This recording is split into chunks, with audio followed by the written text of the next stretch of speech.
நேயர்களுக்கு வணக்கம். இந்த வாரம் என்ன படம் பார்க்கலான்ட்டு உங்களுக்குள்ள ஒரு எதிர்பார்ப்பு இருந்துகிட்டே இருக்கும். இதில நம்ம இன்னைக்கு பார்க்க போற படம் மிடில் கிளாஸ்.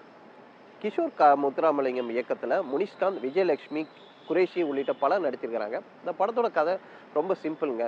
முனிஷ்காந்த் ஒரு மிடில் கிளாஸ் சாதாரண ஒரு குடும்ப லைஃப் வாழ்ந்துட்டு வராரு. அவருக்கு ஒரு ஜாக்பாட் அடிச்ச மாரி ரூ. 1,00,00,000 செக் கிடைக்குது. இந்த செக்க அவர் தொலைச்சிடுறாரு. இதற்கு பிறகு அந்த செக் அவருக்கு கிடைக்குமா? இல்லையா? அதனால அவருக்கு ஏற்படுற பிரச்சனைகள், எப்படி அவர் அத ஜெயிச்சு மீண்டு வந்தாருன்றது தான் இந்த படத்தோட கதையா இருக்கு.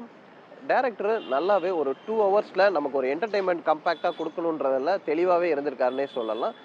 ஒரு மிடில் கிளாஸ் லைஃப்ல அடுத்த ஒரு குடியிருப்பு பகுதியில இருக்கிற ஒரு குடும்பம், அக்கம் பக்கத்தினர் என்ன பேசுவாங்க? இவங்களுக்கான ஒரு எதார்த்த உரையாடல்ல படத்துல அதே ஒரு டயலாக் டெலிவரியாவே வச்சிருக்காரு. ஃபர்ஸ்ட் ஹாஃப் நல்லா கலகலப்பாவே கொண்டு போறாங்க. செகண்ட் ஹாஃப்ல சோகமாவும் சில சீன்ஸ்கள் கலகலப்பாவும் எல்லாம் மிக்ஸ்டு ஒரு எமோஷனல்ல வருது.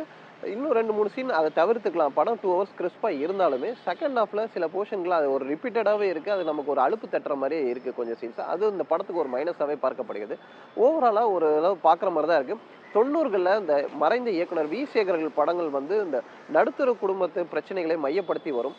அதே மாரி இது ஒரு லைஃப் பேட்டர்ன்ல இந்த படத்த வந்து இயக்குனர் எடுத்திருக்காருன்னே சொல்லலாம். இந்த படத்தோட ஷோல்டர் பில்லராவே முனிஷ்காந்த் இருக்காருன்னே சொல்லலாம். படம் முழுக்க அவர் தான் இந்த படத்த புல் ஆஃப் பண்ணி தாங்குறாரு.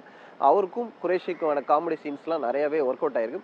அதேபோல விஜயலட்சுமியோட ஆக்டிங் சொல்லவே வேண்டாங்க. அந்த அளவுக்கு பின்னி பெடல் எடுத்திருக்காருன்னே சொல்லலாம்.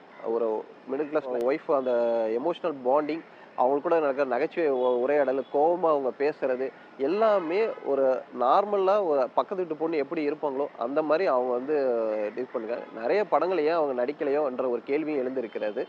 இந்த படத்துல ஒரு பியூட்டிஃபுல் மெசேஜும் சொல்லியிருக்காங்க.